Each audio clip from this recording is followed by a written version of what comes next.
მონაწილეობა მოგესალმებით ბევრ ზარინაბურკაძე საქართველოს საზოგადოებრივი აზრის კვლევის ასოციაციის წარმომადგენელი პოლიტიკური წიგნიერების სემინარს ვამზადებთ და ვახორციელებთ საქართველოს რესპუბლიკურ ინსტიტუტთან ერთად და იდეა სახელმწიფო უნივერსიტეტის მხარდაჭერით საქართველოს საზოგადოებრივი აზრის კვლევის ასოციაცია დაარსდა 2021 წლის მარტში USAID საქართველოს HICD საქართველოს და იდეა სახელმწიფო უნივერსიტეტის მხარდაჭერით ასოციაციის მიზანია კვლევითი შესაძლებლობების განვითარება და შექმნა საქართველოში. დღევანდელი მომხსენებლებს შორის არიან საერთაშორისო ექსპერტები, დოქტორი პროფესორი რასა ალისაუსკიენე, ბალტიის კვლევების დირექტორი გელაპის ორგანიზაციიდან, პროფესორი პიტერ მილერი, რომელიც არის ამერიკის საზოგადოებრივი აზრის კვლევის ასოციაციის ყოფილი პრეზიდენტი და ასევე მაიკლ ტრაუგურტი, პროფესორი ტრაუგურტი, რომელიც ამერიკის საზოგადოებრივი აზრის კვლევის ასოციაციისა და მსოფლიოს საზოგადოებრივი აზრის კვლევის ასოციაციის ყოფილი პრეზიდენტია.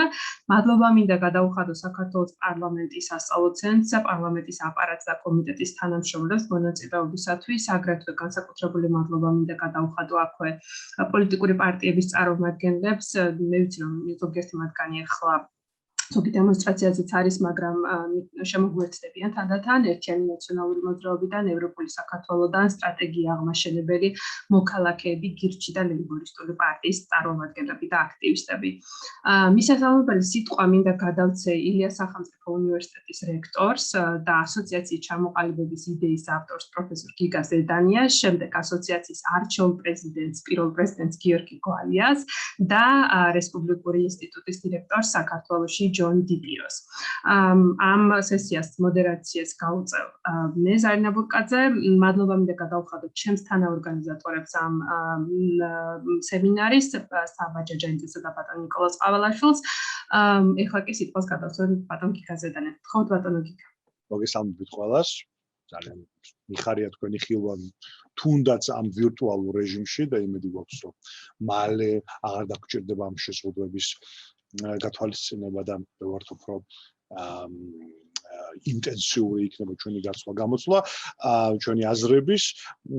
მოგეხსენებათ, რომ საზოგადოებრივი აზრის კვლევა არის დემოკრატიული მმართველობის ერთ-ერთი ძალიან მნიშვნელოვანი მექანიზმი და სწორედ ამისი გაცნობიერება იყო მიზეზი, რატომაც ჩვენ სულ ცოტა ხნის წინ ჩამოვაყალიბეთ საქართველოს საზოგადოებრივი აზრის კვლევის ასოციაცია და მიუხედავად იმისა, რომ ეს ასოციაცია დიდი ისტორიით ვერ დაიქვეყნის, მაგრამ მიუხედავად ამისა უკვე ბევრი რაღაც იქნება გაკეთებული, მათ შორის ჩამოყალიბებამდე, ანუ ჩვენ დაგვიცდია იმისთვის, რომ ჩამოგვიყალიბებინა, ჩვენ დავიწყეთ მუშაობით და შრომით და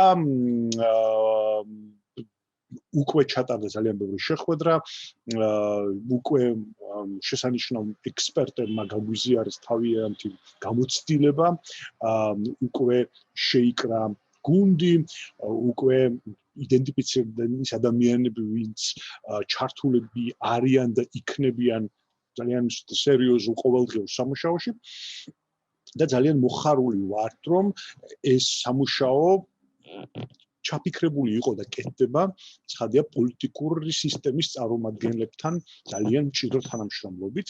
დიდი მადლობა თითოეულ თქვენგანს დასწრებისთვის და იმედი მაქვს, რომ პირველხარისხოვანი ექსპერტები, რომლებიც სულ იყვნენ ამ ასოციაციის ჩამოყალიბების მონაწილეები და ასევე გააგრძელებენ ჩვენთან თანამშრომლობას, სასარგებლო გამოცდილებას და ცოდნას გაგვიზიარებენ ყველას დღესაც და მომავალში. განსაკუთრებული ჩემი მადლობა საერთაშორისო რესპუბლიკურ ინსტიტუტს ამ დღევანდელი შეხვედრის მხარდაჭერისათვის და ცხადია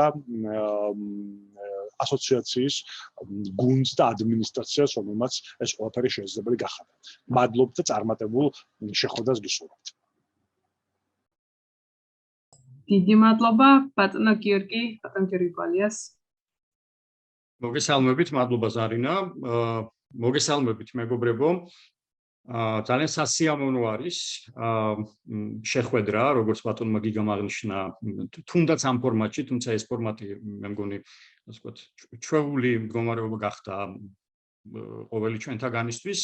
ძალიან სასიამოვნოა რომ რამდენიმე ძალიან ახლობელ და ნაცნობ სახელსაც ხედავთ პოლიტიკური პარტიების წარმომადგენლებს და პარლამენტის ადმინისტრაციის წარმომადგენლებს გულისხმობთ და ძალიან დიდი მადლობა მინდა გითხრათ ინტერესისთვის, თქვენი დროისთვის და იმეც ვიტოვებთ რომ ეს ვორქშოპი რომლის უმთავრესი ამოცანა არის პოლიტიკური წიგნიერების მიმართულებით ზოგადად საზოგადოებრივი აზრის გამოკითხვების მნიშვნელობასა და იმ შესაძლო გამოწვევებთან დაკავშირებით რაც ამ პროცესთან ახლავს ამ საკითხებთან მიმართებაში ამ ვორქშოპმა შეასრულოს ინფორმაციის გავრცელების და ზოგადად ცნობიერების ამაღლების თვალსაზრისით მნიშვნელოვანი ფუნქცია.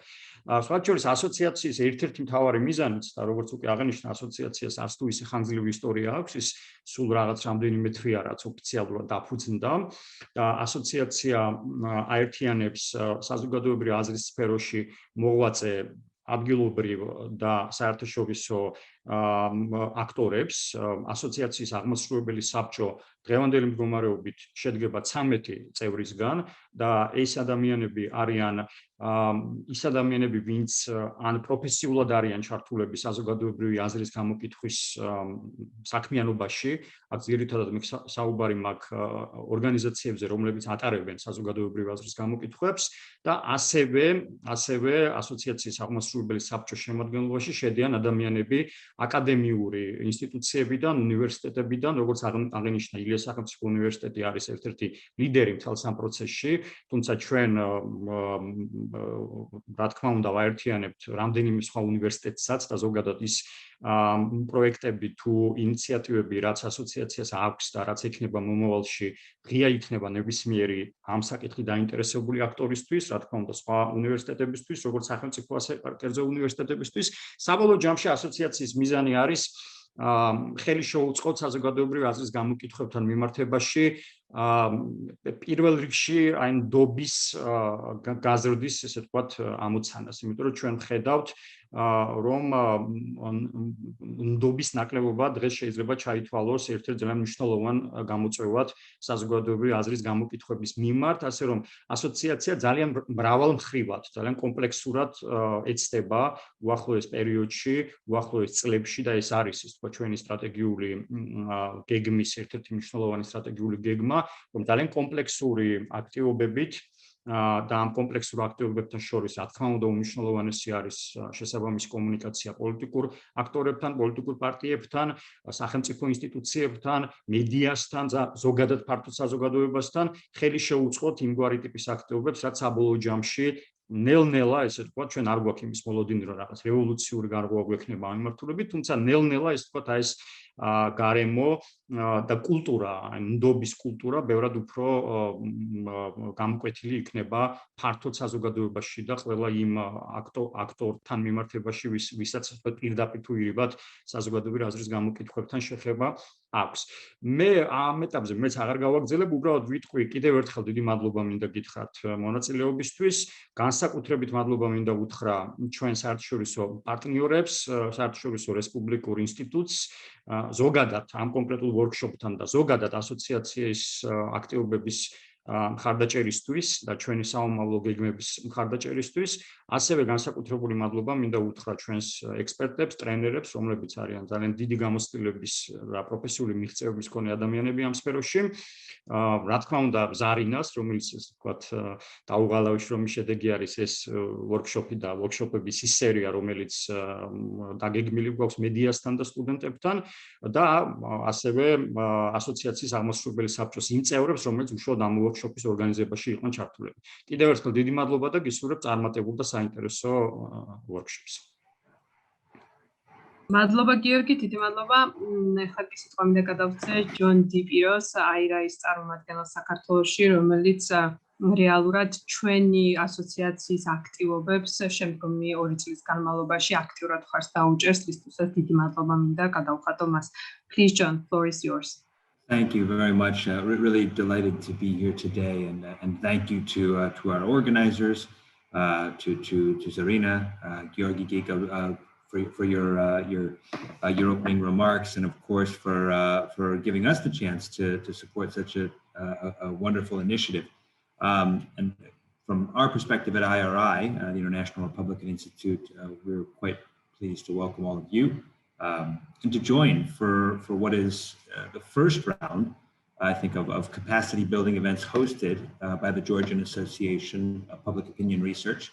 As I noted, it's a really terrific initiative that we believe is playing a crucial role in developing and expanding the broader profession of public opinion research, to building trust among all relevant and interested stakeholders, especially the general public. And of course, ensuring that all major sectors who are using and interpreting and responding to polling and other forms of market research have the information they need to interpret accurately and make informed evidence-based decisions. So to those ends, we've prioritized, I think, collectively in these early summer months to target three main groups, and one of which, of course, is the political actors, elected officials, those working within government institutions. Secondly, media representatives and journalists, and thirdly, of course, citizens at large. So I think we're all united in the belief that education and information stand really as the cornerstones to ensuring that these groups can contribute to the professionalization of the field. So we're really delighted to support these endeavors and look forward to our continued partnership with the association and with other organizations and universities that are supporting the same effort. So today I just want to briefly thank our three guests who are joining us, our experts. Today, I think we'll hear from Dr. Rasa Alishevskiene and Dr. Peter Miller, and tomorrow also Dr. Michael Tralgott. Each of them are true global experts in their fields and have likely seen and experienced every form of research or interpretation one can imagine over the course of their careers. So I think they bring a wealth of knowledge and institutional memory to their sessions today and tomorrow.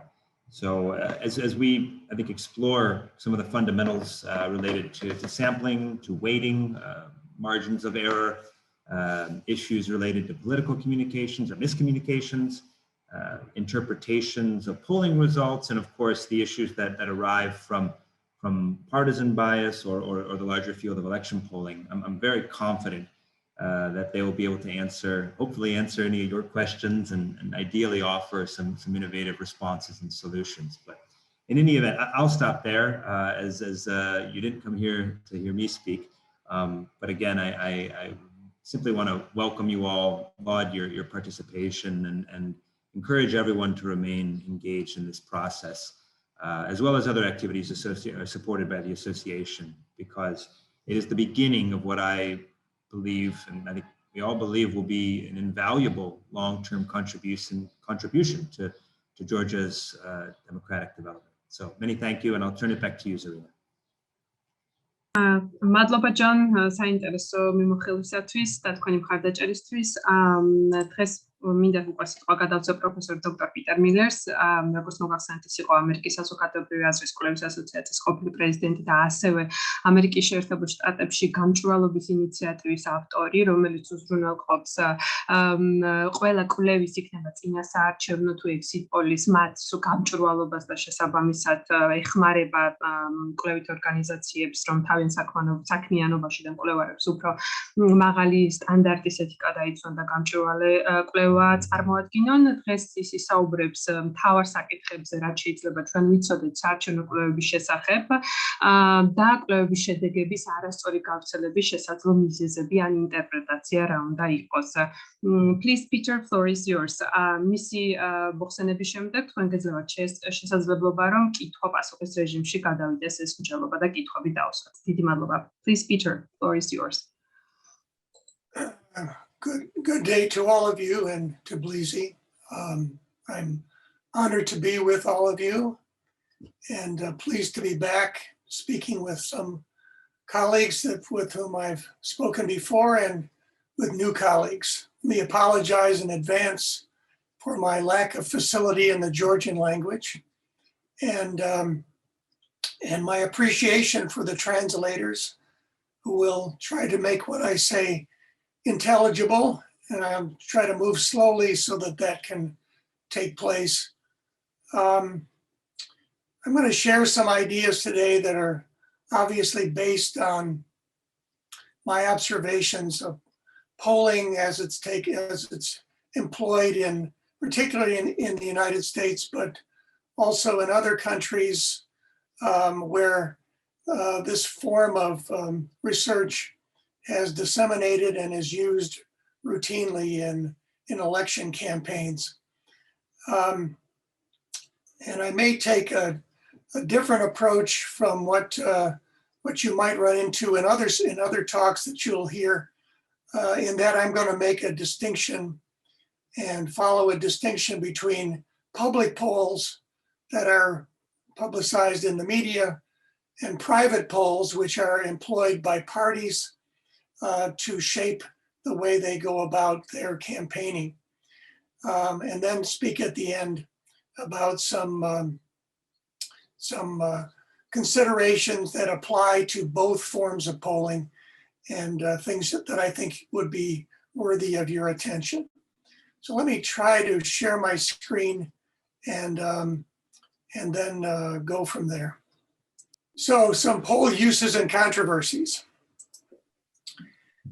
The first section that I'm going to mention concerns how parties can use polls. And this area is likely to be less covered during the course of the discussions that you may have.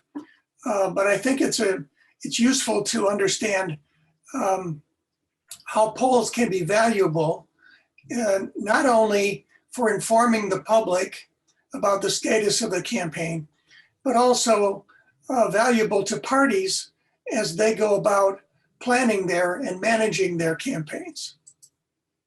So public polls, obviously, as we know, are sponsored by the media and other organizations, and they're a prominent part of public discourse during election campaigns. These public polls provide information to the general public on the horse race, the extent to which one party or parties are running for popularity in the campaign, and also about issue positions that might be leading the public to support one party over another. And these are the ones that are the ones that we frequently hear about. But ones we don't hear about so much are polls that are sponsored by parties themselves. These are private polls. They're used as tools in campaign management, and they're useful for designing appeals to voters. They're also useful for targeting communications to particular types of voters, for monitoring responses to those communications, and they are useful to parties to track their standing with voters. So I hope these uses that I'm speaking about are not too elementary for you, or too removed from your experience that they may not be helpful.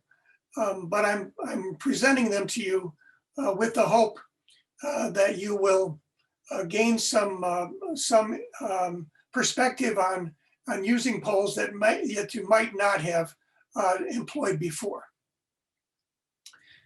So polls can help in designing voter appeals.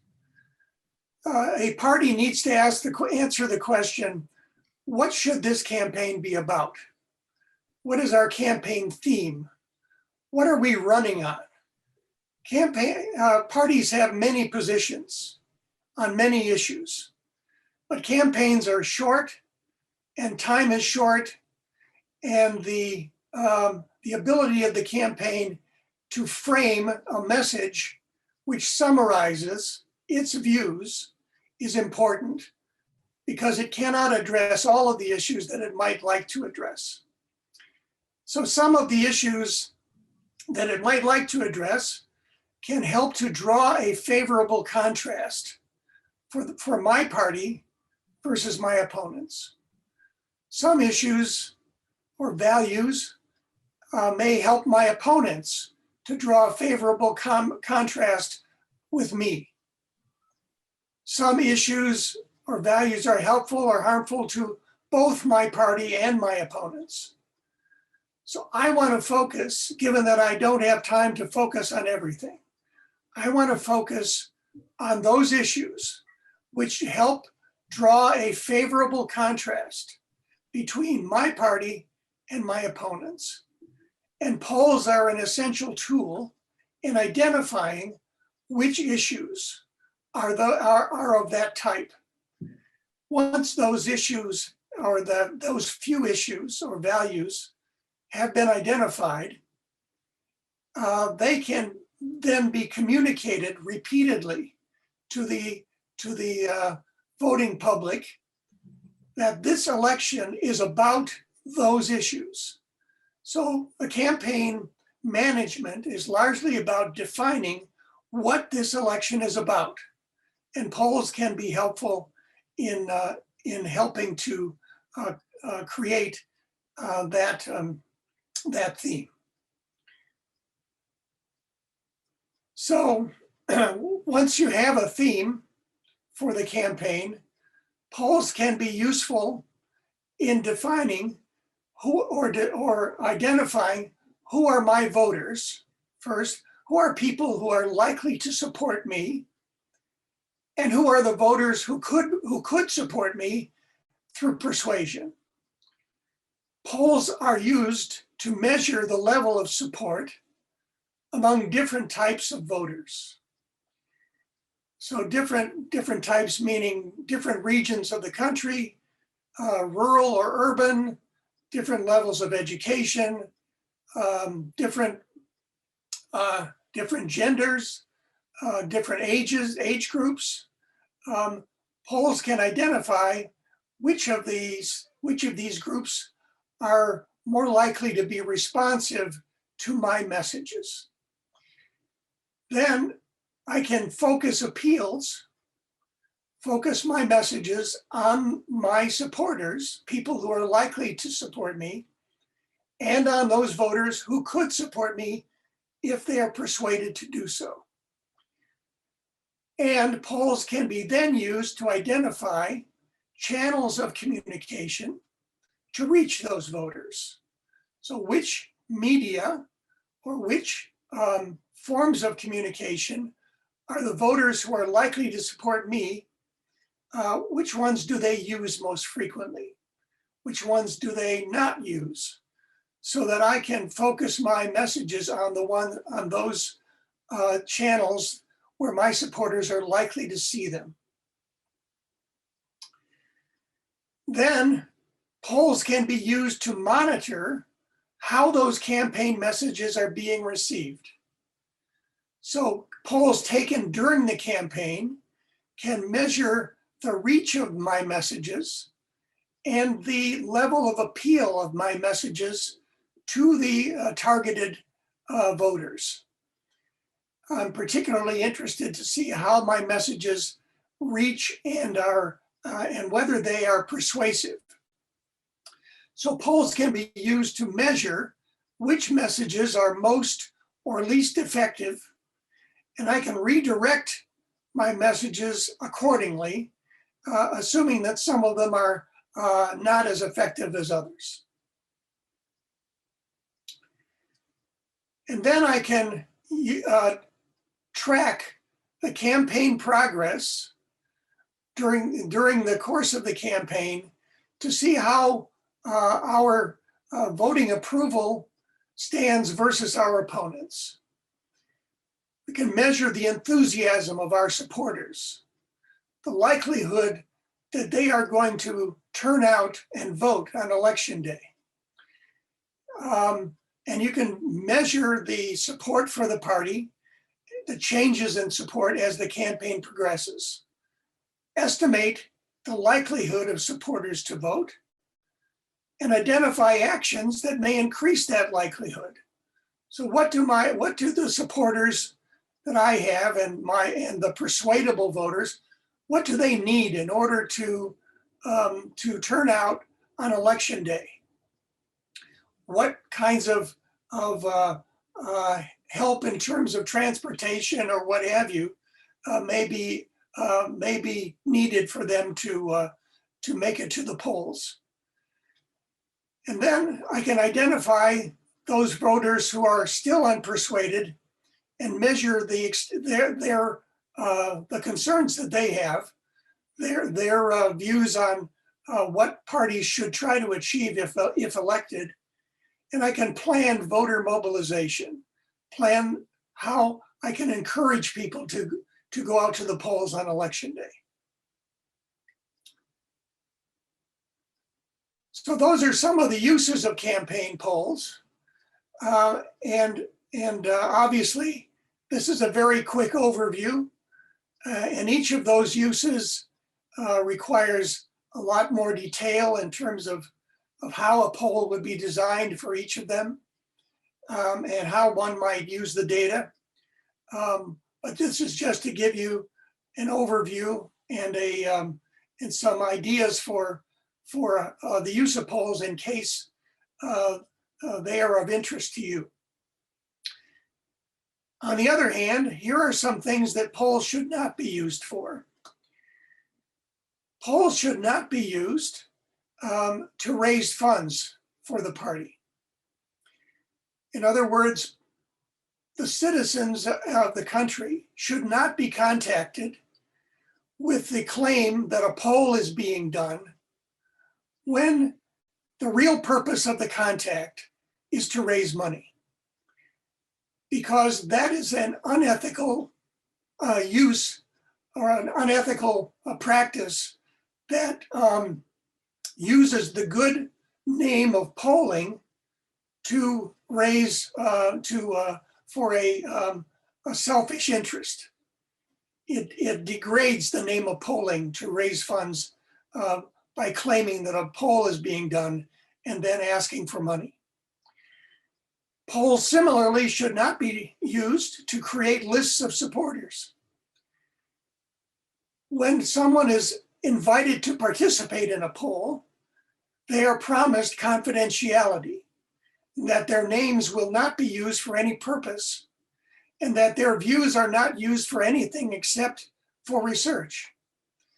So voters should not be contacted and then asked to supply their names in order that you may recontact them later for advertising appeals.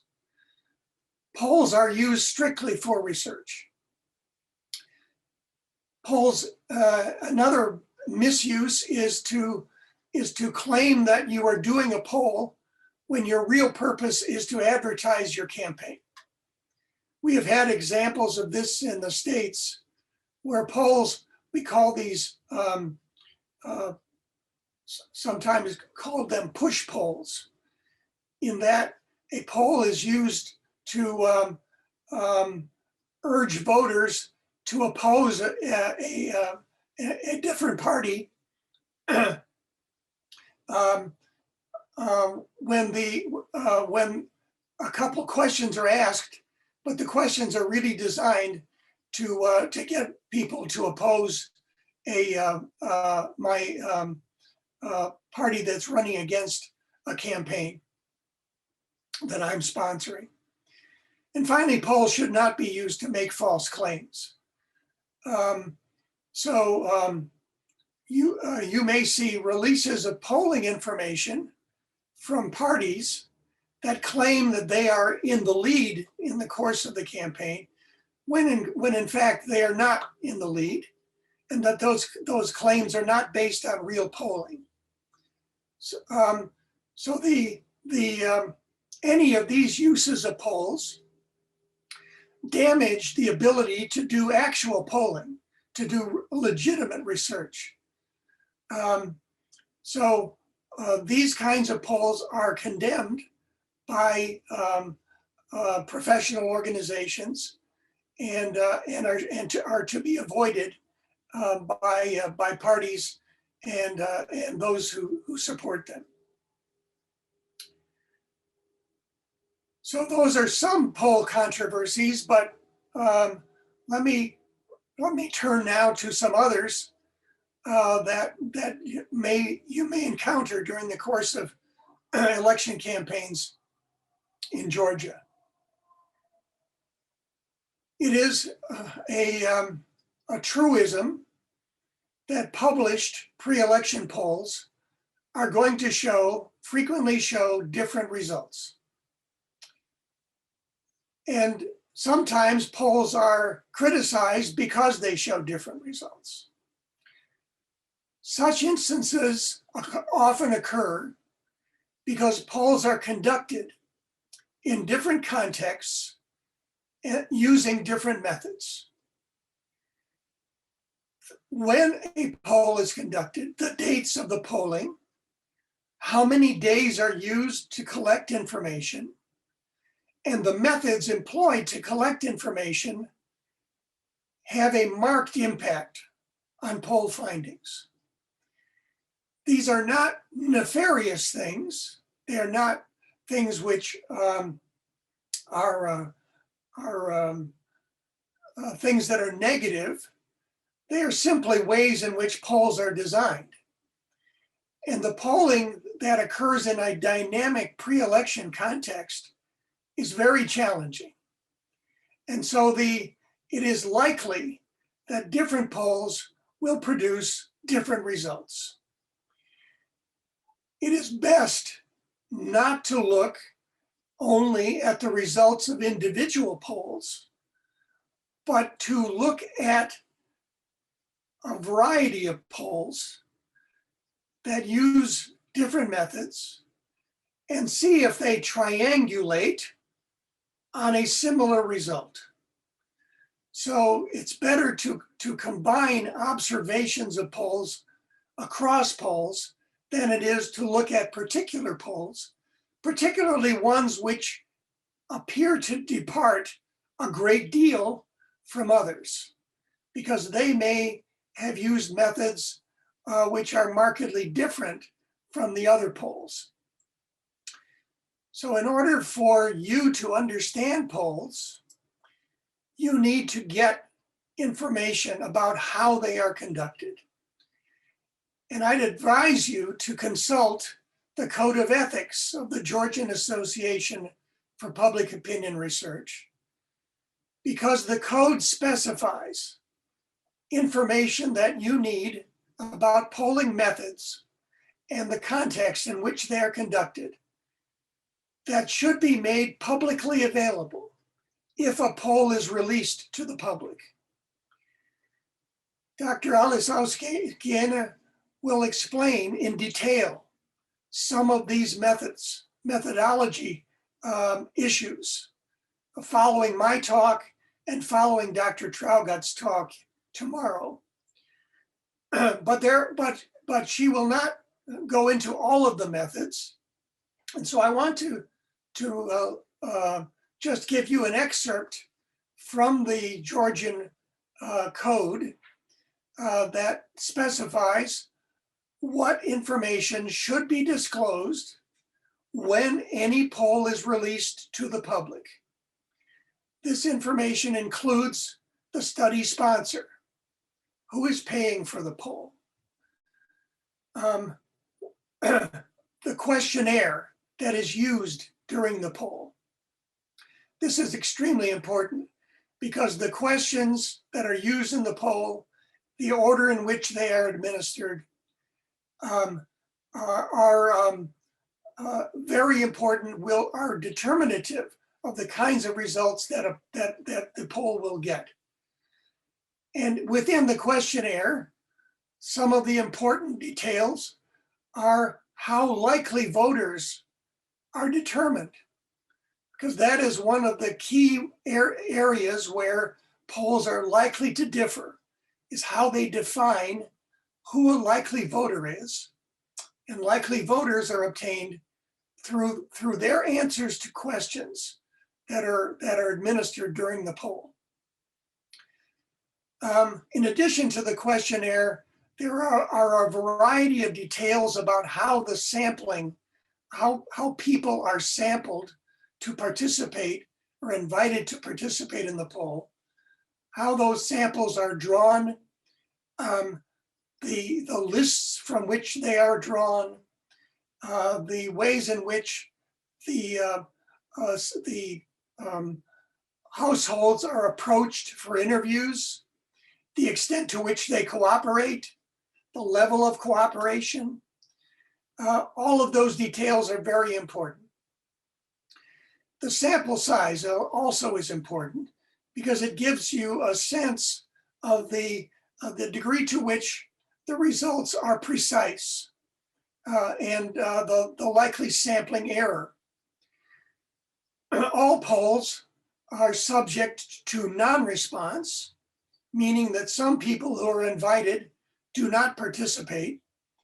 And so samples that are collected need to be adjusted for this non-response problem. And so you need to know what those adjustments are. They're sometimes called weighting. You also should know what the dates of data collection are, because as we know, poll results will differ during the course of the campaign, depending on the events that occurred during the campaign, and the dates of the polls will capture certain events, but not others. So when the poll is conducted is very important. The interviewing method is also important. Many polls in Georgia are conducted through face-to-face methods. Interviewers are sent to households to invite people to participate and to conduct the interviews at the households. Other methods might include telephone interviews. Some polls might be conducted through internet methods. These methods can affect who is interviewed and the responses to the interviews. So it's very important to know what the interviewing method is. And it's important to know how interviewers are instructed to do the interviews. Are they instructed to read the questions precisely as worded? Are they monitored in terms of their interviewing behavior? Do they depart from the questionnaire?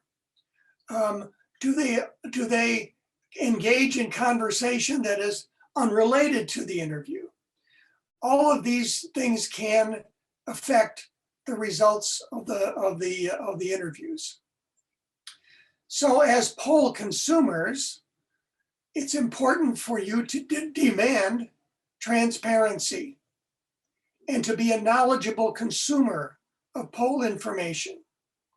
If a poll is released and it does not release all of these details that are included in the Code of Ethics, then it's important to follow up with the polling organization to get that information so that you can understand how the poll was conducted and its impact on the results.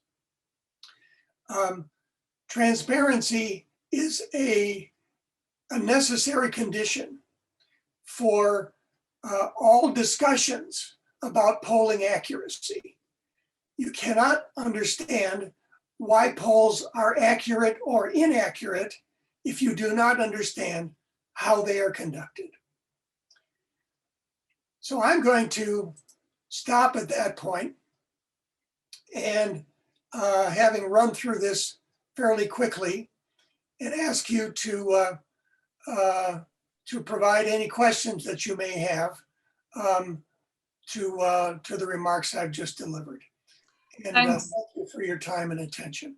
Thanks, Peter, for this great presentation. დიდი მადლობა ბარტონ პროფესორ მილერს ამ საინტერესო პრეზენტაციისთვის. ვიდრე მე გავხსნი კითხვებისთვის დროს, მინდა გითხრათ, რომ საქართველოს საზოგადოებრივი აზრის კვლევის ასოციაციამ შეიმუშავა ეთიკის კოდექსი. ჩვენ ვართ ახალი ორგანიზაცია ჩამოყალიბებული და გეტყვით იმასაც, რომ გავითარებთ ჩვენს ვებსაიტს და ასევე სხვა ინსტიტუციურ საშუალებებს და გპირდებით, რომ აუცილებლად მოვაწყობთ საჯარო პრეზენტაციას ეთიკის კოდექსის, სადაც პრაქტიკულად და ამ ეთიკის კოდექსის განვითარებაში მხარდაჭერა ჰქონდა პროფესორ პიტერ მილერისგან, პროფესორ მაიკლ ტრაუგოტისგან, HICD საქართველოსგან, USAID-ისგან და პრაქტიკულად საქართველოში მოღვაწე მოქმედი ყველა კვლევითი ორგანიზაცია იყო ჩართული და ხელმოწერის ცერემონიის დროს მას ესწრებოდა ასევე ამერიკის შეერთებული შტატების ელჩი და USAID-ის წარმომადგენლობა. ჩვენ გვირდებით რომ ამის საჯარო პრეზენტაცია მოხდება, როგორც ბატონმა პროფესორმა მილერმა აღნიშნა, ეს არის კოდექსი არის ძალიან კარგი ინსტრუმენტი, რომ გავარჩიოთ რა შეიძლება იყოს ლეგიტიმური და მეთოდოლოგიურად ჯანსაღი კვლევა როგორი უნდა იყოს და შესაბამისად ჩვენ იმედი გვაქვს რომ აქ უკვე სპეკულაციებსაც კი შეამცირებს ერთგვარად. ამიტომ მე თუ ეხლა გაქვთ კითხვები, გთხოვთ ბატონ პიტერ მილერს დავუსვათ კითხვები, ვიდრე ქალბატონი რასას პრეზენტაციაზე გადავალთ. Mr. Miller, thank you very much for your very interesting presentation, and it's indeed very acute issue, I would say.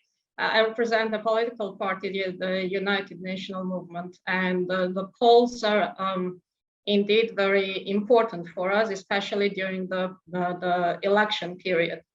And there is a particular concern regarding the polls which are conducted through the phone interviews, and they have been particularly frequent, especially during the COVID times, right?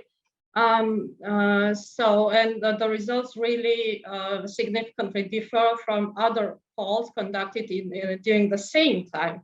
There's a particular reason to that, why some explanation that I personally agree, which is the main reason to that, is that there is a high level of fear among the Georgian society that they are under surveillance from the security services and so on, and people are very afraid to express their opinions through the phone conversation. The person who is unknown and they cannot really trust who they are talking to. So I would like to know your opinion. So does it really make sense to continue this way to conduct these phone interviews, or what can be the solution to that? Because I don't believe that the attitude towards this kind of, and the problem is that these polls are conducted by very high level, highly reputable and very trustworthy organizations. But unfortunately, this kind of difference in the results damages sometimes their reputation, which is not very good for us, for our society, and for the country in general. So what would you recommend in this case? Thank you. Yes, thank you. I think the issue is probably more pronounced in Georgia than it is in the United States, but the problem is the same. A telephone call from an unknown person is frequently rejected by potential respondents in the United States. In fact, I'm not sure how prevalent answering machines are in Georgia, telephone answering machines. They're very prevalent in the United States. And if a potential respondent sees that there is a call from an unknown number, they may simply not pick up the phone at all. And so the non-response problem with respect to telephone polls is a very big issue, regardless of what country you're in. Now, what can be done about this? Some techniques may be possible depending on the information that the polling firm has. So, for example, some telephone polls are done using lists which can be matched to addresses, to mailing addresses. If that is the case, then a letter can be sent to the address that will be called, explaining that a call is going to come and that this is a legitimate call, and that we hope that you will answer the call when we approach you. And it can invite the potential respondent to call a number to verify that this is a legitimate enterprise. Again, this depends on whether there is a potential to match the telephone number to an address. If you can manage to get, if you don't have that possibility, if you can manage to get a person on the telephone, you can say to them, if they're reluctant to participate, you can say, I have a number that you could call to check on me, to make sure that I'm legitimate. And if you would like to, call this number, and you can speak to my organization, and they can give you some information that may help you to feel more comfortable. Now, these techniques will not solve the problem entirely. And so the issue then becomes, can we take the partial information from the telephone interviews, from those people who did respond, and can we do non-response bias adjustments, which help to make those polls conform more to the polls that are taken in person. I think Dr. Alice Skane is going to speak about this, about weighting. I'm not sure if she's talking about telephone polls or not, but that's another possibility. But it is the case in the United States that telephone polls, which were once the main way of doing things, are now have largely declined because of the problems that you are enunciating. Not necessarily about fear of the security services, but fear of the unknown person, and fear that this is just another sales call, another spam phone call. So we do face some of the same issues here. Is that helpful or not? Yes, I think that's very much helpful, but I think Professor Troward has some additions to that. If possible, please, Mike. Well, I think that the question that you raised is a very important one, not only a detail, but also as an example of the way that we could approach understanding or analyzing differences in poll results from different organizations. As a survey methodologist, we would start probably first with thinking about the details of the data collection. So for example, in the United States, across the last 20 years, there has been a movement or a transition to the use of cell phones as opposed to landline telephones. So we used to look at poll results and how they differed by the proportion of cell phones in the sample. And now in the United States, when we do telephone polls, the proportion of cell phones has grown to about 75% of all of the contacts made. So that's a kind of a potential methodological explanation for differences, what kind of calls are being made. But you also have a theory, a hypothesis about reluctance to speak to strangers on the telephone. And that's a very interesting point, but would have to involve a research project on its own. For example, Peter talked about the use of what we call advanced letters. And one could imagine an experiment in which a sample was drawn, a random half of the people were sent an advanced letter, and the other half didn't receive the letter. And we can look and see whether or not the response rates were different in this experiment, where you are suggesting that the advanced letter would probably increase. Your hypothesis suggests that the advanced letter from a reputable organization would increase the response rate and possibly produce different results. But that's, of course, related to the cost of conducting research. I mean, it costs money to do experiments.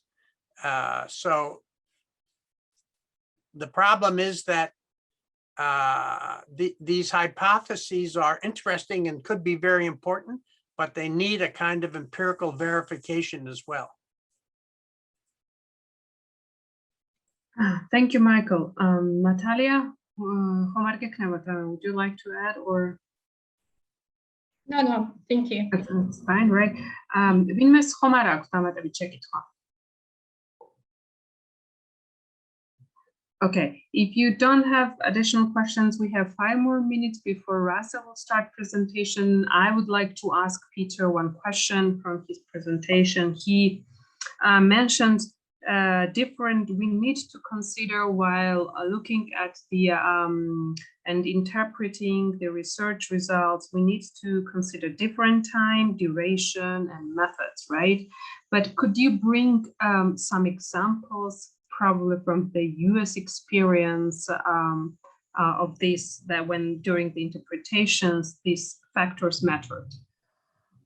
So probably the oldest example from the United States would be the 1948 pre-election polls, where one of the explanations for the failure of the polls here, and for those of you, and forgive me, for those of you in Georgia, this is a very famous thing in the United States, so I just assume you know about it, but you may not. So it turns out that in 1948, major polls predicted that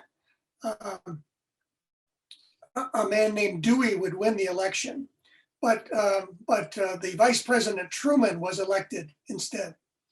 And one of the explanations for the failure of the polls in that election was that the polls that predicted Dewey's success were taken sometime prior to the election itself, many days prior to the election.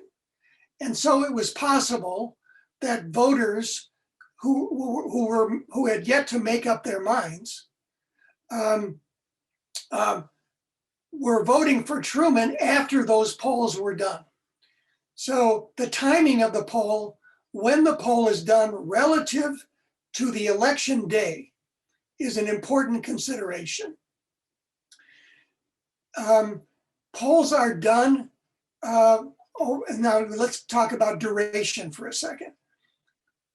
Polls are done over the course of several days, oftentimes. But sometimes polls are done overnight.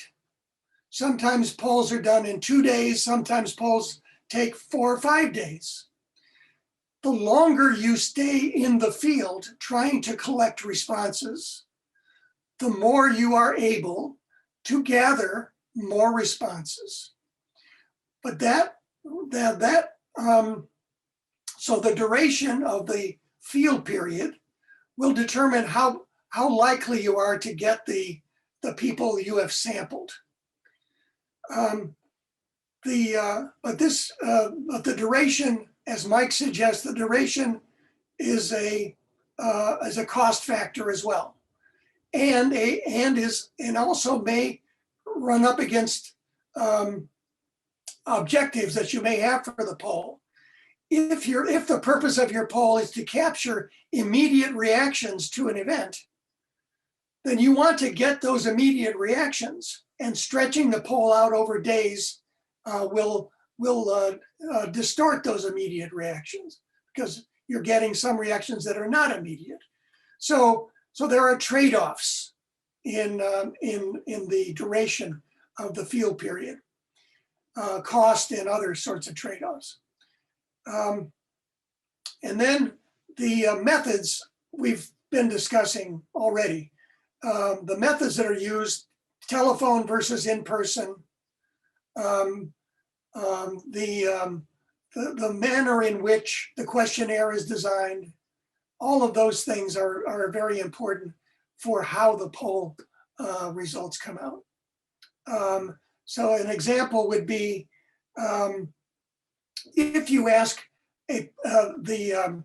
let's imagine a poll has a question that involves the popularity of different parties.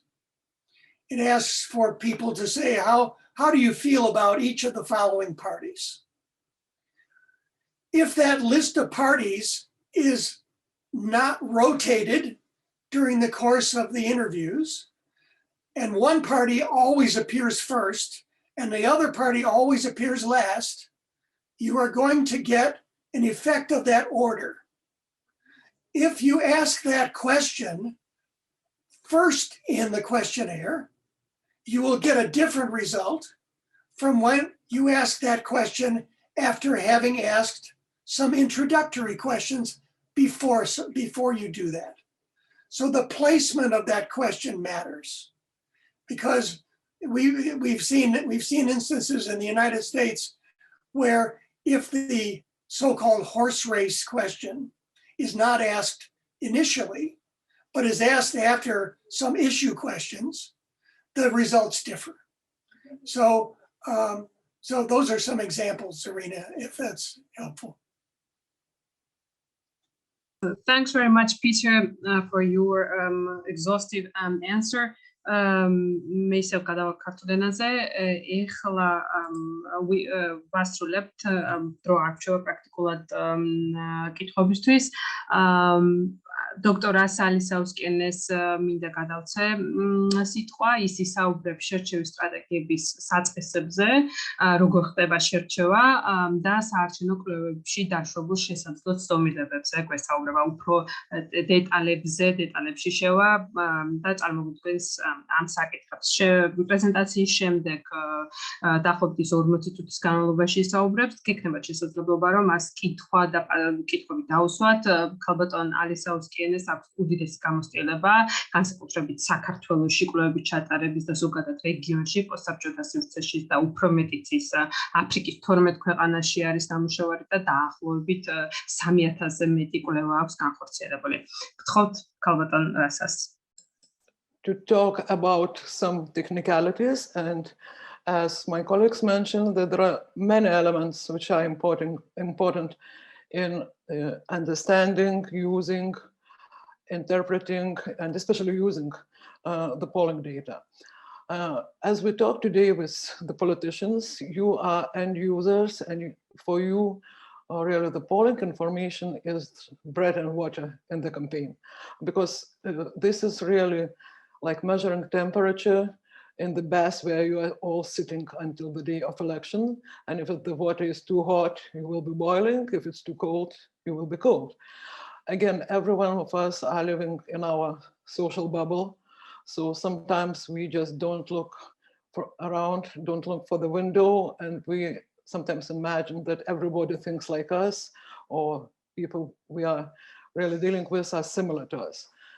But surprisingly enough, the world is big and there are various people in every country. So to be effective, this is like for the salespeople. You need to know your customers, your potential customers, know what they think, how they feel, and are they going to buy your product like a party or a politician or not. So talking about one of the important elements is the sampling.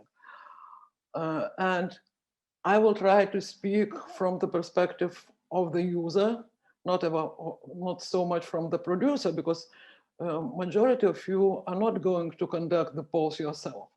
But it's very important that when you commission them, or you get them, or you read them, you understand what questions to ask and how to judge, is it good quality, is it reliable, and how it can be used.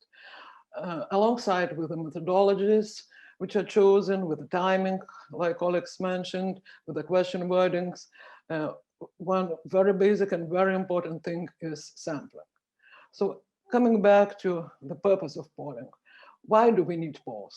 Polls helps us to find out what population thinks, its rational element, their awareness, what population feels, and how it is acts or how it is intended to act.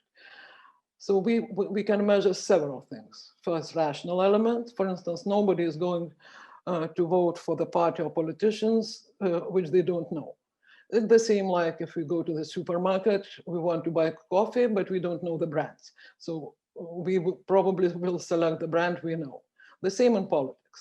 But then there are feelings, and feelings in politics are very important because many of our behavioral things are influenced by emotions, like dislike, belief, disbelief, judging about politicians, honest, dishonest, and so on.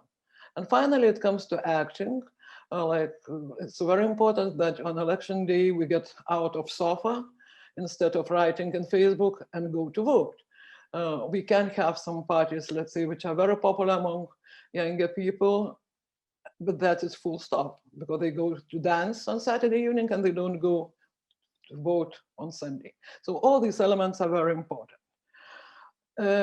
When we talk about opinion polling, we are dealing with a finite population.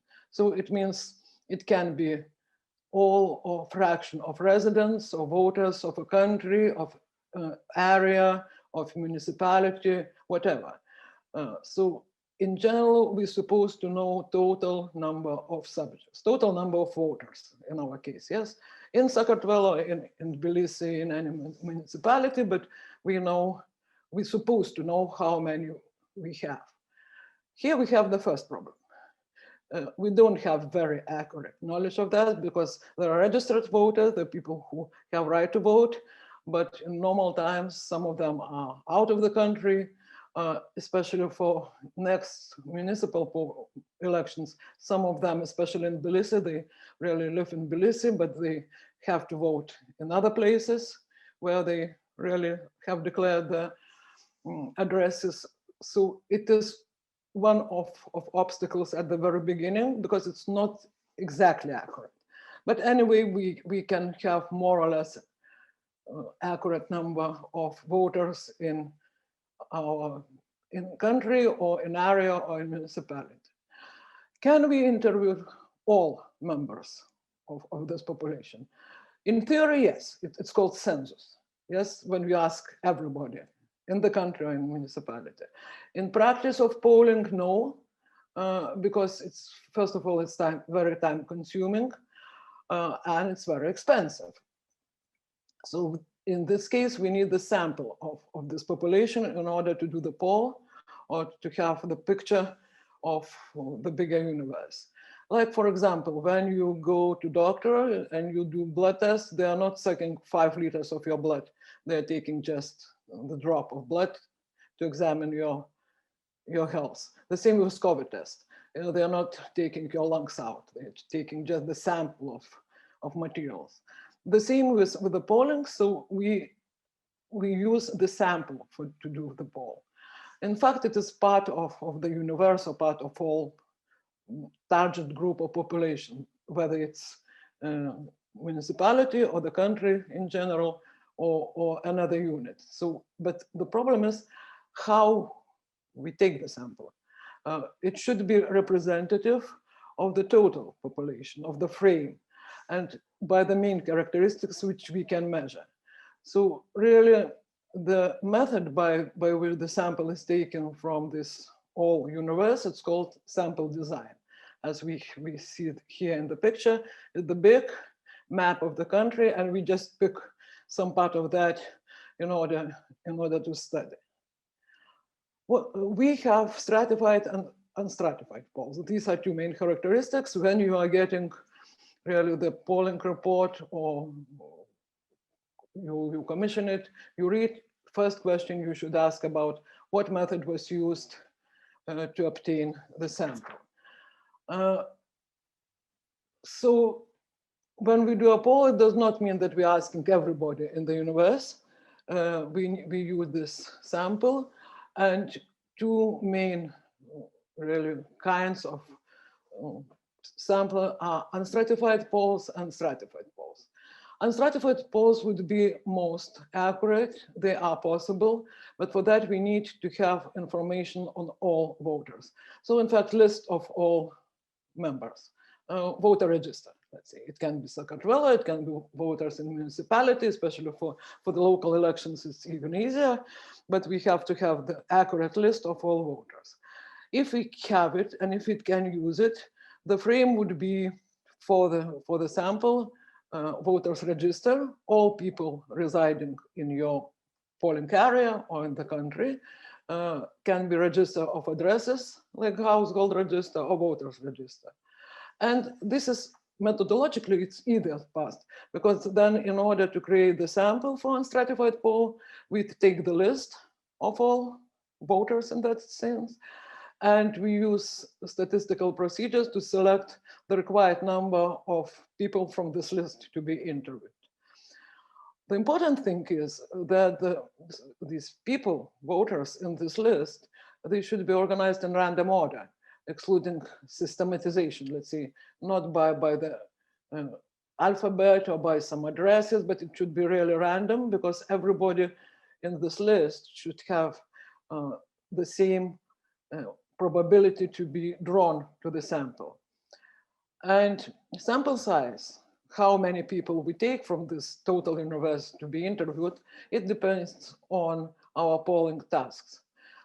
First of all, designing accuracy, what margin of error is applicable for us, and what subgroups we are going to analyze. Let's see, if we are talking about Sakartvelo in general, we have about 2,851,027 residents, according to the last census.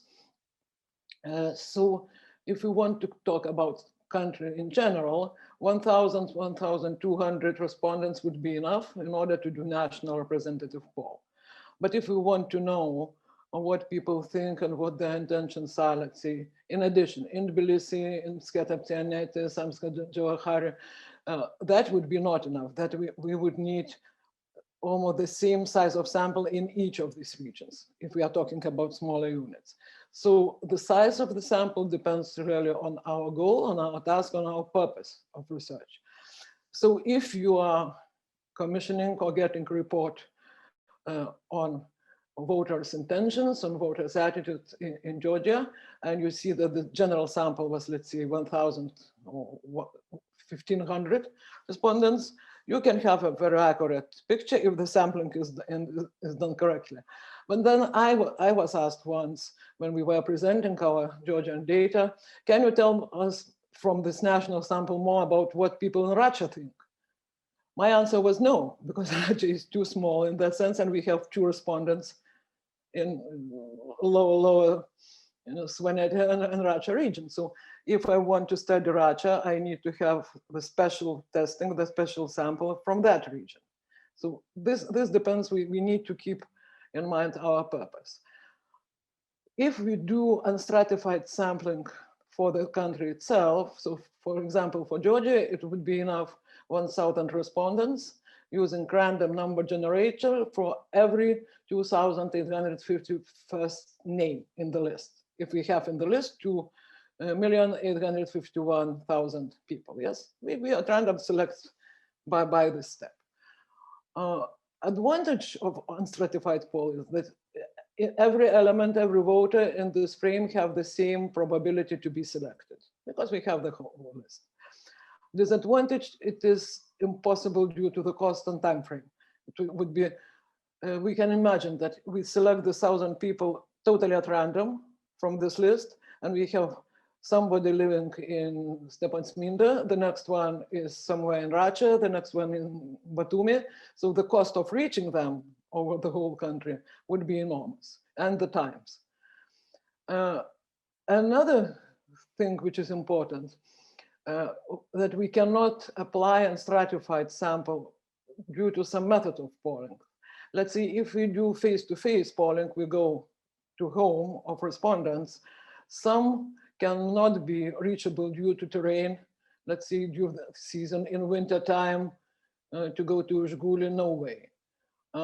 Or let's see, in some cases, it's because of seasonal floods or whatever. And if we selected our respondents by this totally random way, we cannot exclude them.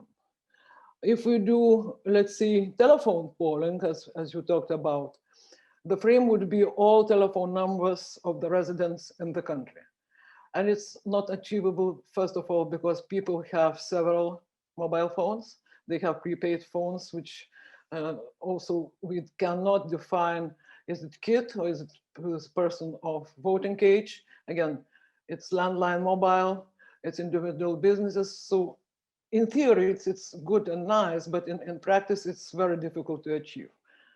Therefore, most often stratified polls are used. And stratified, it means that we are not taking every voter, everything we have, but we, first of all, we do some steps. We really divide population in so-called categories, stratas, and then do polling, do sampling in each strata independently. But for that, we need some additional independent information on the population. The purpose of this stratification is to simplify selection of the individuals to study it and to optimize the cost, time frame, and to really obtain independent information on area, administrative units, or some other criteria. Usually the criteria for the stratification are geographic, like area, it can be region, administrative unit, electoral unit, types of the settlement, or whatever, what we are interested in. Let's say for municipal elections, usually it will be really municipal electoral district, because again, for municipal elections, there is no sense to do the national representative poll and try to then predict results in each of 60 regions. But if we want to really to see what voters in each of the region think, we need to do a representative poll in each of these regions. And then we do clustering, which means that we are defining some objects into the groups which are based on similarity and distance criteria. Like cluster can be, in cluster can be included similar objects that differ from other clusters. Let's say this can be like polling station, city block, or some region in the city. People in Vakia differs from people in Danuba. Yes, so again, and they are voting in a different way. So we need these definitions. We need to see these real units, which we should include in the sampling. When we define this, these clusters, we call them primary sampling units in our language. And usually they are either village or in the cities, they are usually like neighborhoods. And then they are divided in secondary sampling units, which usually are the street or the block within the bigger unit. So it's several stages. We have geography, we have settlements, we have locations within the country or within the municipality, and we go step by step to the smaller units where we are selecting people who will be interviewed. Again, here I'm talking about face-to-face polls mainly. So let's see the example of stratified fire. We have population, let's say it's 20 individuals. 20 million, 20 individuals, doesn't matter, but we have the whole population. Then we know that there are 3 stratas, like 40% are defined like people, let's say people living in big cities, 30% in smaller cities, 30% in the villages, if we define it by geography. So in order to get the sample, we need to keep this proportion. Out of 10 individuals, 4 would be from the first strata, 3 from the second, and 3 from the lowest. It's how we are creating the sample. The advantage of this stratified cluster sampling is reduction of cost and timing. It's easier to conduct this polling list if we have to choose households in the polling stations or whatever, and we can choose these clusters at random. So again, there is no systematic influence, not preferences or not some criteria which sometimes interviewers trying to use. If they are sent to not very wealthy, let's say, neighborhood, they try to avoid like some strange or seemingly dangerous neighborhoods because they don't know what they will find behind the doors, but that excludes some part of population. So if we choose the households at random, we really see that this is the list of the households you should visit. In the telephone interviews, we can't use this technique. And what Natalia was asking and what we are talking, usually in our countries in Central Eastern Europe, it's random digit dial techniques used, because now in Georgia, the proportion, if it's well-designed survey, it's at least 90% is mobile phones, not more than 10% are landlines, if landlines are used at all. In many cases, it's only mobile phones. And there is the problem with them, as I mentioned. It's multiple numbers. We don't know who uses the phone. So we have a lot of kids who are answering the phones. Respondent selection is different. So for telephone calls, in fact, the only stratified sample usually used is if clusters are defined by area code, but this is for landlines, and also by operator. It can be done. But again, it's many of you have, let's say, SIM cards from several mobile operators. So this is not the same probability that you will be not called twice. Let's see. And then after that, if you have a landline phone, third time on that line, it also can happen. Another important thing is to know, was it probability or quota sample? Probability means that we are defining really the rules how to choose respondent. And we are not giving any characteristics of the respondents who should be reached. In sample design, in non-probability sample, characteristics of the respondent should be included initially. Let's say simple random sample is rare, again, rarely used due to time consumption and accuracy of final frame. It would be just having the list of all voters, having, as I said, this interval and calling every 2,500 something respondent. Then systematic sample is used more often. So then we're choosing interval for selecting every object in the strata. And stratified random sample, we are categorizing population into some groups, and then we're using by some rules whom to interview in this group, in this household or in this neighborhood, but there are special rules. If we have quota sample, we predefine proportion, how many women, how many men, what age groups, what education we should interview. Advantages that we, at the very first stage, we create the characteristics and the picture of people who will be interviewed, because we have statistics. Let's see how many men, how many women, what age live in territory we are interviewing. So in the sample, we can match these characteristics. The problem is that then there is no probability, then not the same probability for everybody to be interviewed. And there is a significant influence of interviewer when he or she is selecting whom to interview. Let's say you are an interviewer, I tell you, you need to interview a young woman, like 18, 25 years of age woman who is, let's say, studying, and she has income of such and such level. And your daughter matches this characteristic. There is no other criteria. So it will be not random. You might interview somebody you know, it's easier to interview. Therefore, quota sample, it's not probability and not providing equal probability to everybody to be interviewed. Then important thing is how we really select starting point for the interviewing, usually in the primary sampling units in the city or in the neighborhood. It is easily identifiable object like church, post office, bus station, something we can define, and then we give the random interval for the interviewer to go to every 5th house or every 10th house, depending on our purpose. For selecting the respondent, usually what we do, we interview one respondent per household, and we cannot change if the respondent we selected is not at home, or he or she refuses to answer.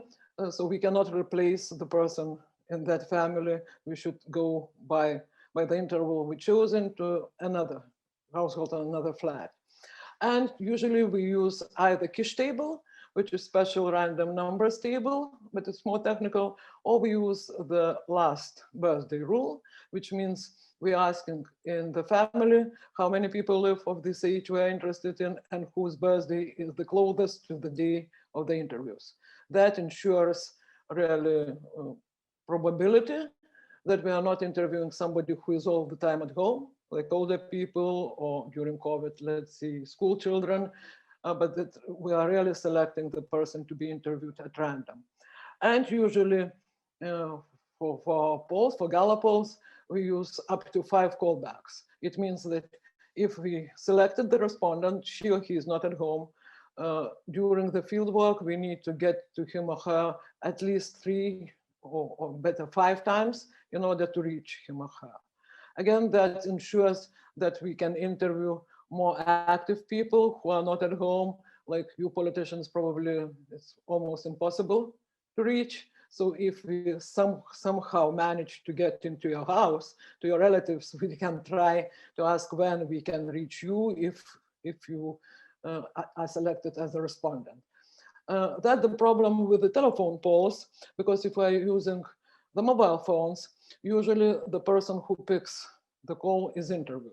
So this is different procedure for selecting the respondent. And there are no callbacks, because usually if the number is not answering or nobody is speaking the phone, the same number using random digit dialing is not used again. This was a question from Natalia, which explains why telephone polls methodologically are less accurate, especially for the political polling.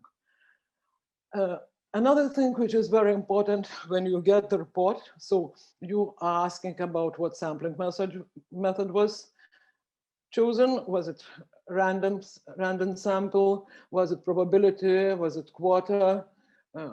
Whatever was used, in order to understand how the company who did the poll was selecting people who were responding. That's an important question to ask. Another thing which is very important, and it's not always reported, is response rate. And response rate, it's really the ratio between successful interviews comparing with all successful contacts. Let's see how many people we had to visit in order to get 1,000 interviews. There can be various reasons why people did not respond. It can be really, we didn't find anybody in this house, people are abroad, people are traveling, or there were refuses. Let's say we got in contact, but people said, no, we don't want to answer.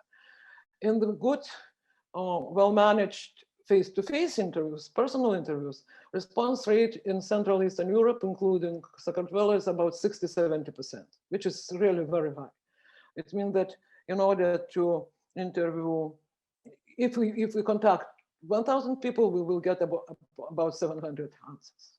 For 1,000, we need 1,300 approximately contacts. For the telephone polls, it's from 10 to 15%. You see the difference. So in order to get, let's say, 1,000 calls, we will need about 10,000 calls, 10,000 attempts. So it would be not a big problem if we would know that this is non-response, it's not systematical.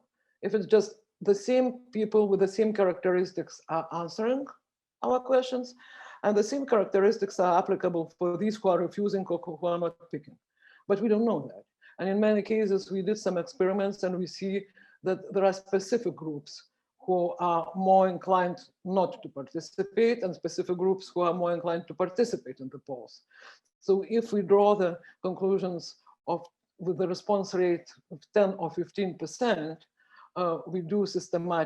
we have systematic bias because we overestimate people usually with a higher education, middle-aged and younger people, and we lack in the telephone polls, I'm talking Georgia, Lithuania show the same results because we do these polls in both countries.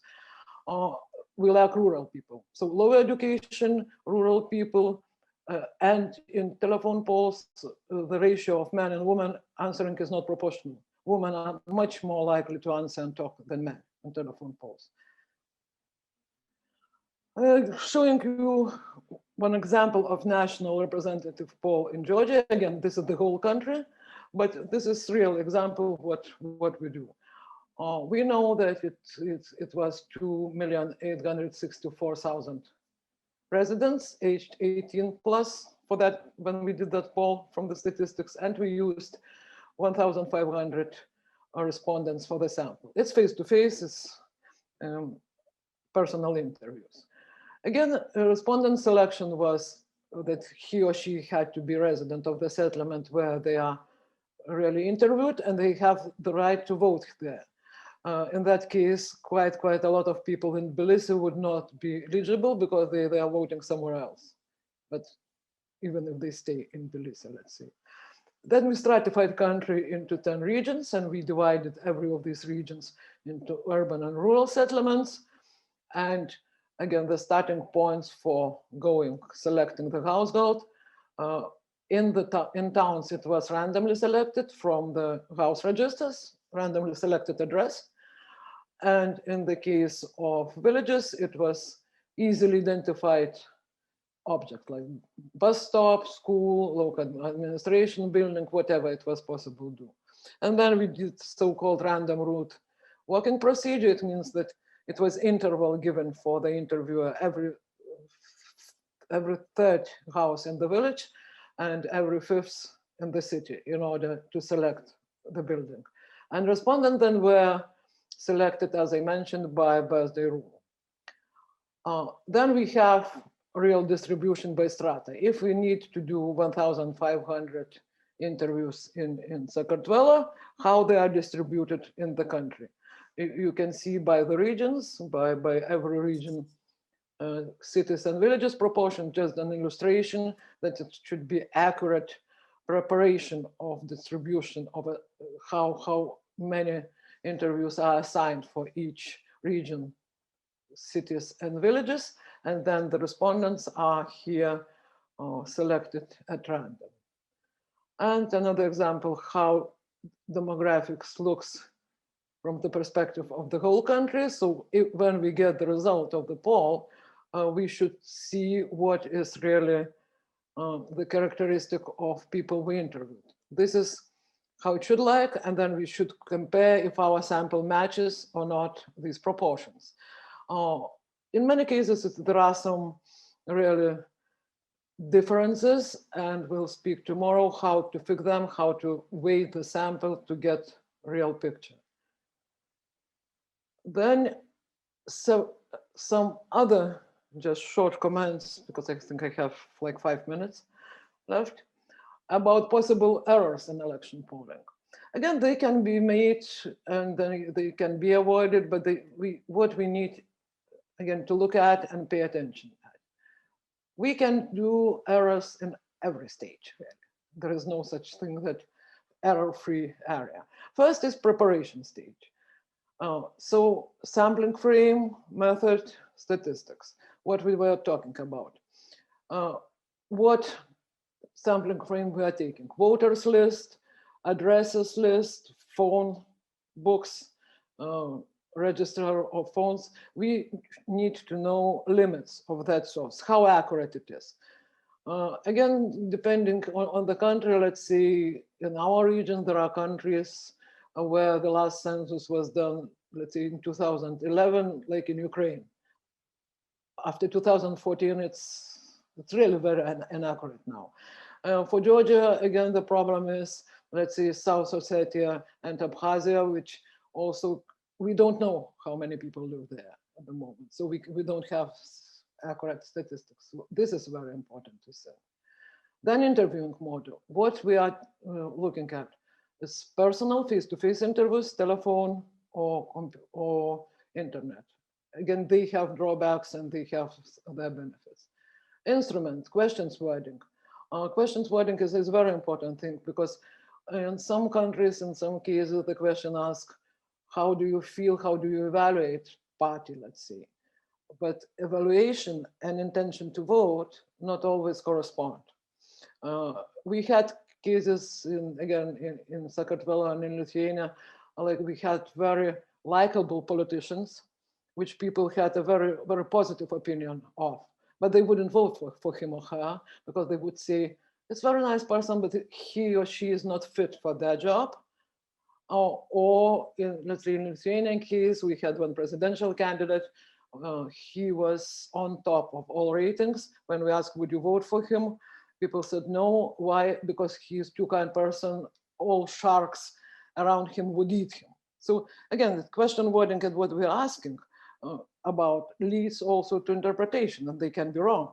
We can find that somebody is very well regarded, but not electable. So that's an important issue. During the execution of the poll, interviews are very important. And that's for parties, for politicians, it's an important factor because sometimes you do your own polling using your activists or people on the ground. And it is really the human factor that if these are party activists, they want to present for the party leadership better picture.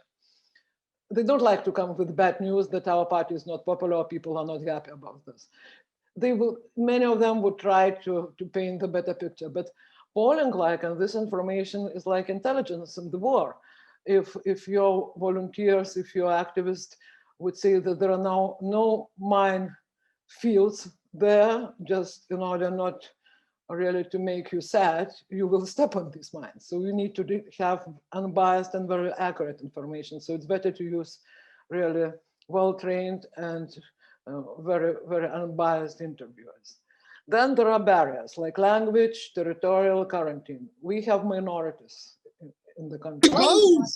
So again, if let's say we use only one language to interview people whose main language it's not, let's say Georgian, can be reluctant or can be even look at the interviewer who is sent, let's say, from Tbilisi to Samska Javaheti, can be a little bit hesitant. And we have, in Georgia, we have in the regions where more minorities live, much higher percentage of non-response.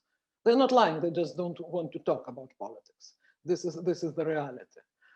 And then we can make mistakes during the interpretation and data analysis, let's say.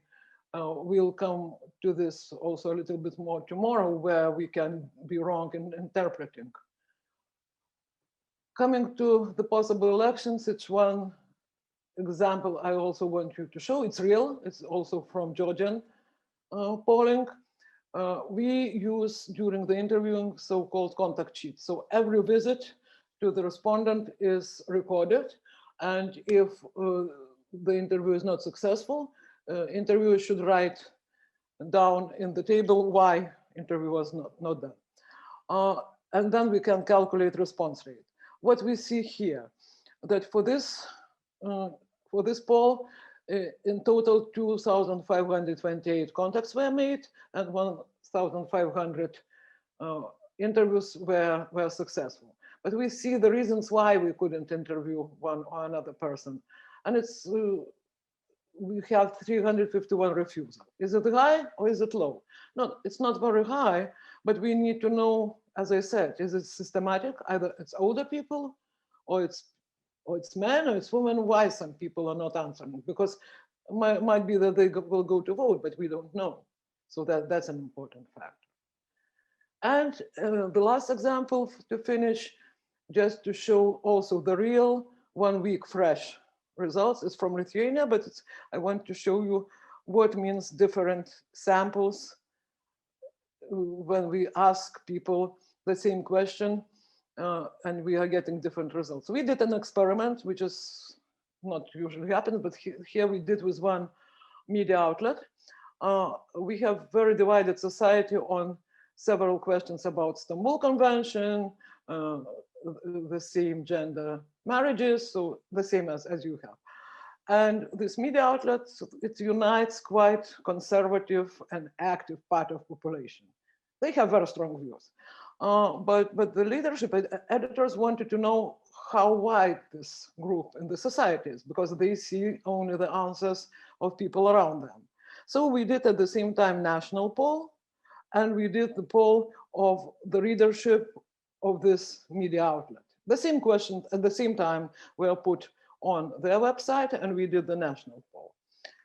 What in the same? So what we got? We see in the national poll, the question about do we need new political force, united patriotic movement, and there were 39 among users of this media outlet. It was overall majority. Then we had another question. Again, in Lithuania, we need to collect 300,000 signatures in order to have national referendum. And there is now suggestion to lower this number to 100,000. Would people support or not such law? Among the total population, 42 support, 46 oppose. Among the users of this media outlet, 86 support.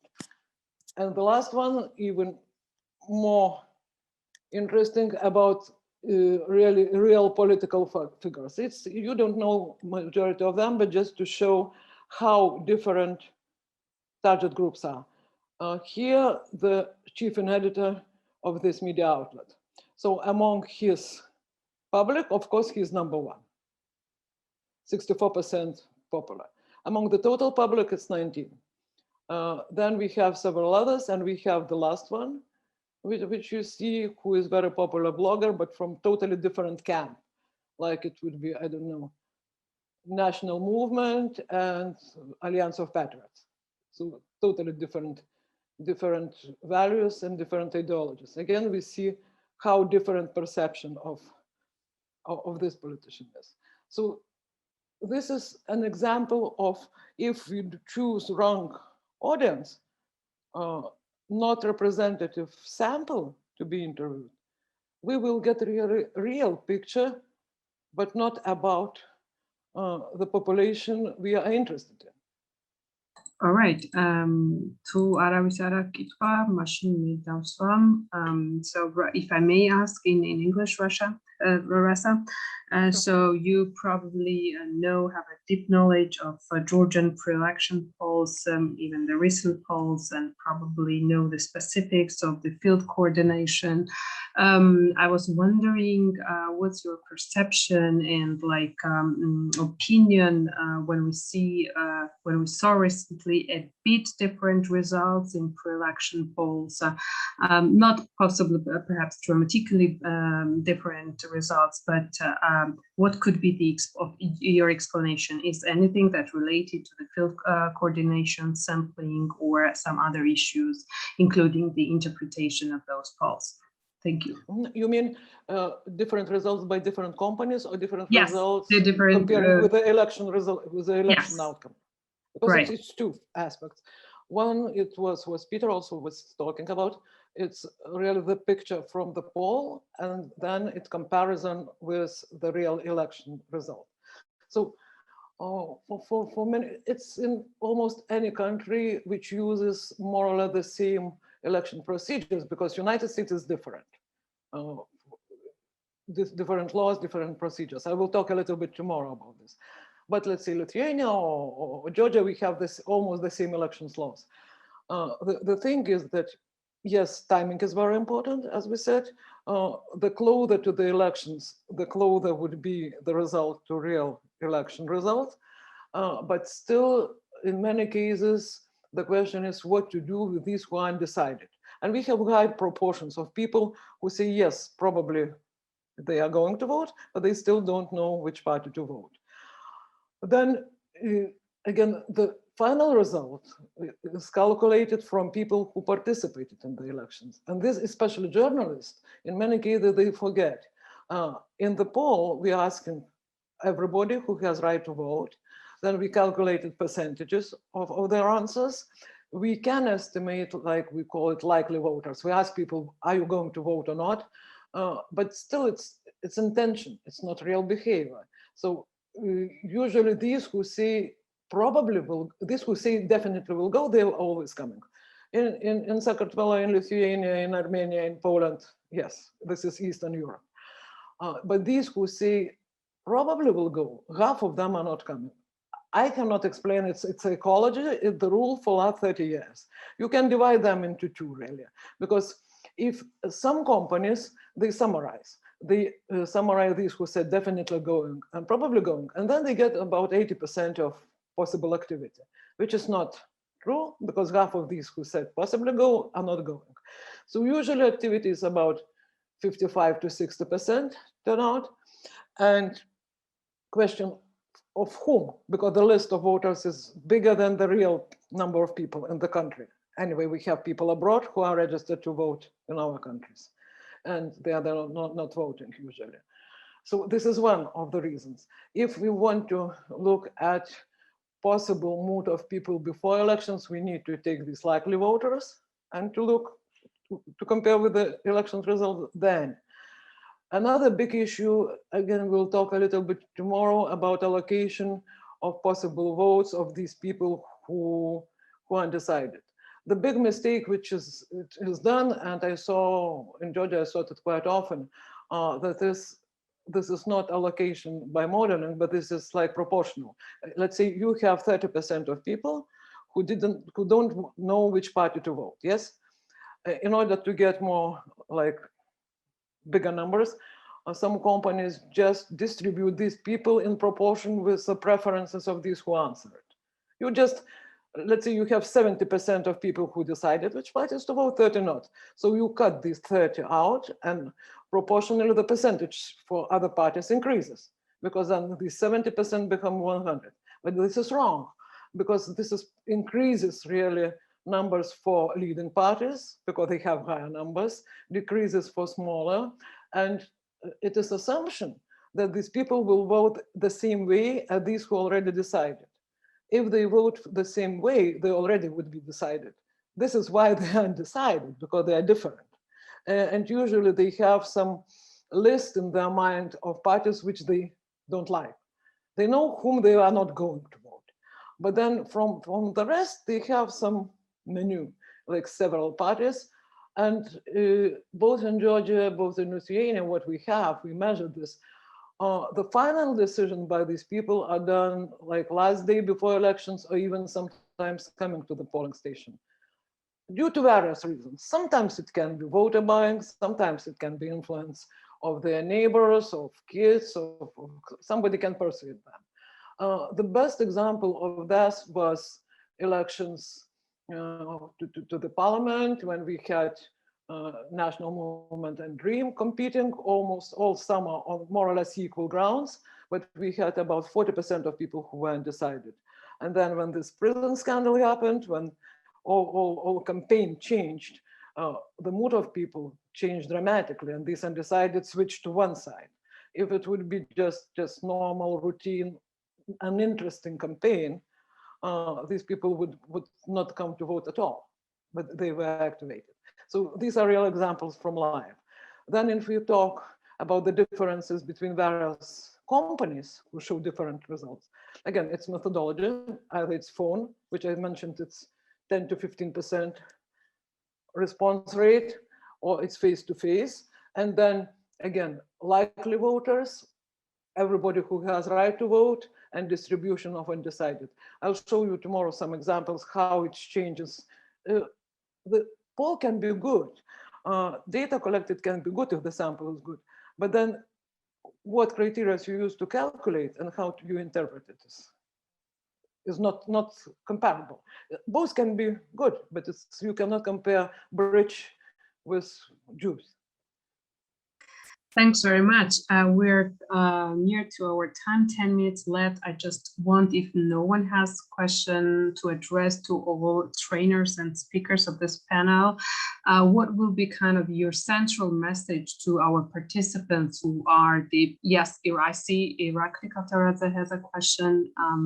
I will finish and give Irakli the floor. What will be your message to these political party members and also governmental researchers who also attended from the Parliament of Georgia in order to strengthen this institutional capacity, data-driven decision-making and policy-making, because this is the real issue in Georgia, and our association will do its best to make the first steps towards the solution of this challenge here in Georgia.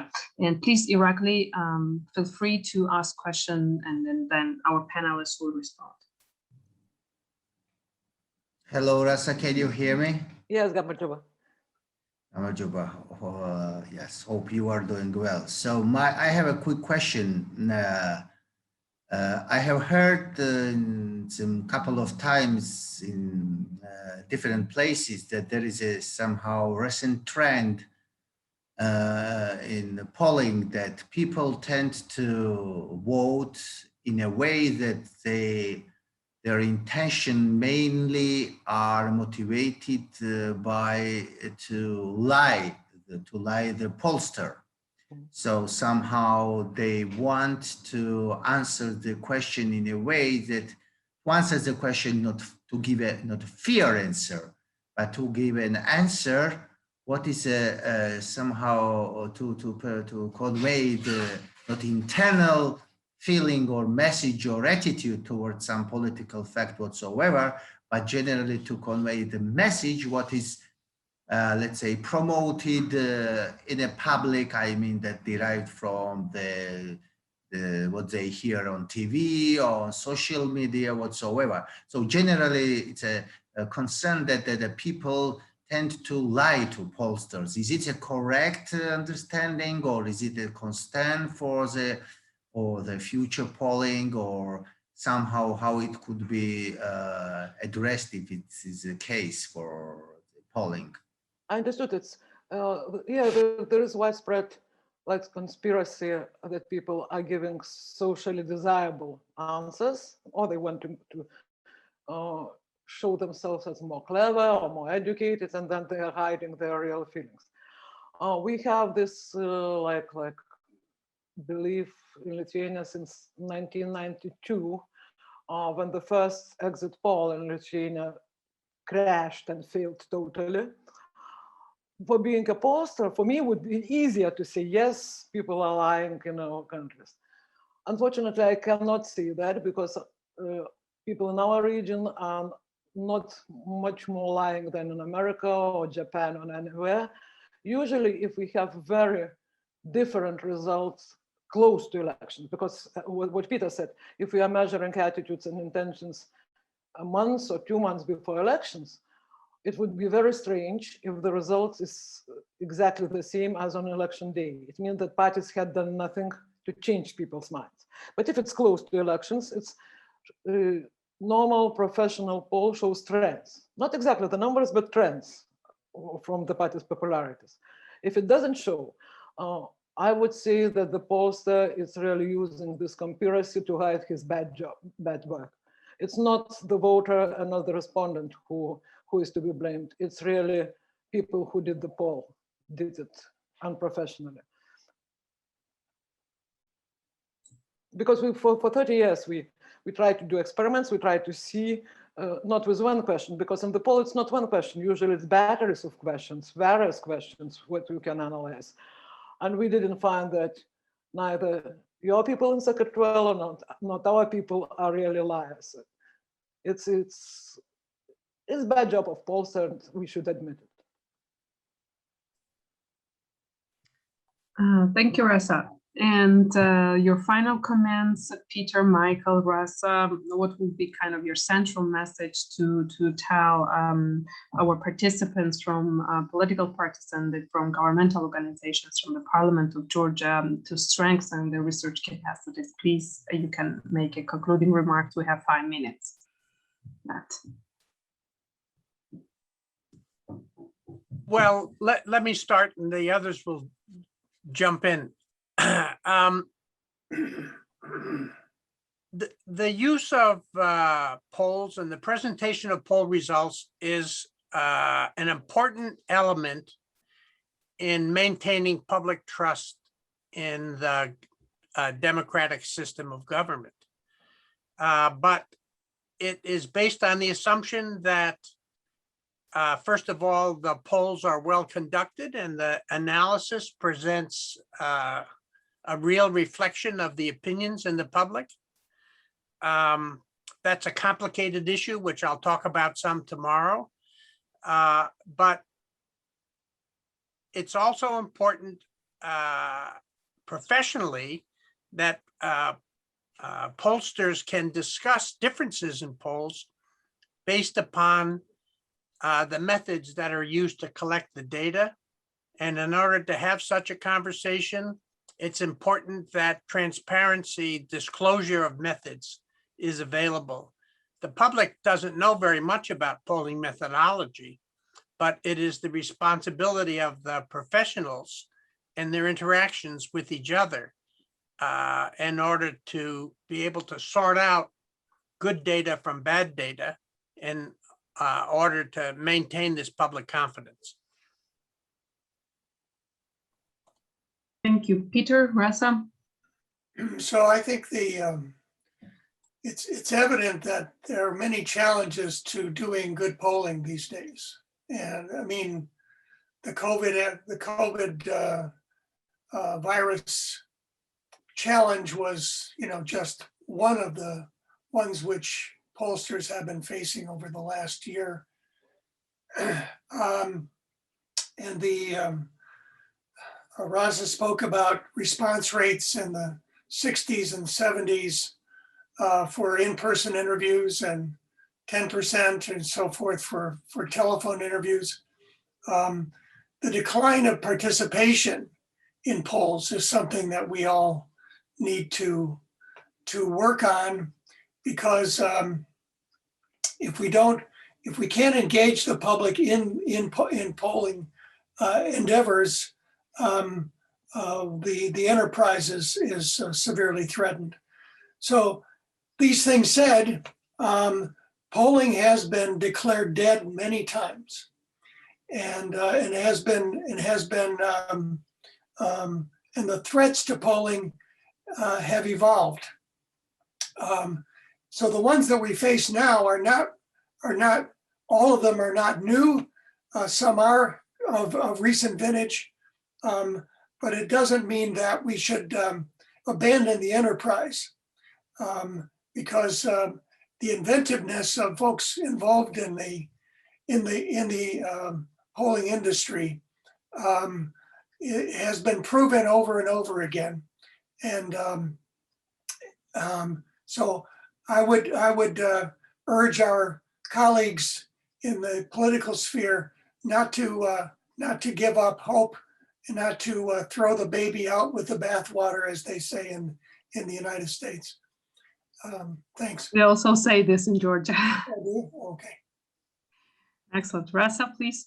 Yes, because I'm sitting really in reality on 3 chairs, because I'm pollster. I'm doing the polls in many countries, but also I'm academician because I'm teaching, and also I'm consultant, like I'm user of polls. So in this sense, I want really to advise our audience, who are really users in this case, not producers of the polls, not to be shy. And every time you are commissioning the poll, and I'm talking more about internal polls, not these polls who are published, but these who are for your own use, for campaigns, for successful really activities. First of all, not to be shy, to ask questions from the pollsters about these things we were talking, methodologies, samplings, everything about this. And remember, you are the clients and you are the customers. You don't buy Ferrari without examining its technical specifications. In this case, in the campaign, poll is Ferrari. You are paying money at least, and your success is measured by how how well you are equipped with information and how well you use it. So just make yourself the list of questions which should be asked, and be very careful when you are using them, because it's dangerous. It's sometimes better not to have any information than to have wrong information, because then you can make some mistakes. So just ask questions before you use the polls. Thank you so much. We're on time exactly. So I hope to see you all tomorrow for the continuation of our workshop. Thanks for your contribution to speakers and to participants equally. And I will send the kind reminder for tomorrow's session. Please use the same Zoom link as today. Thanks very much. So let's conclude this session. Thank you. Thank you very much. Goodbye. Thank you. Bye. Thank you. Thanks, everyone. Take care. Thanks a lot. Thank you. Thank you.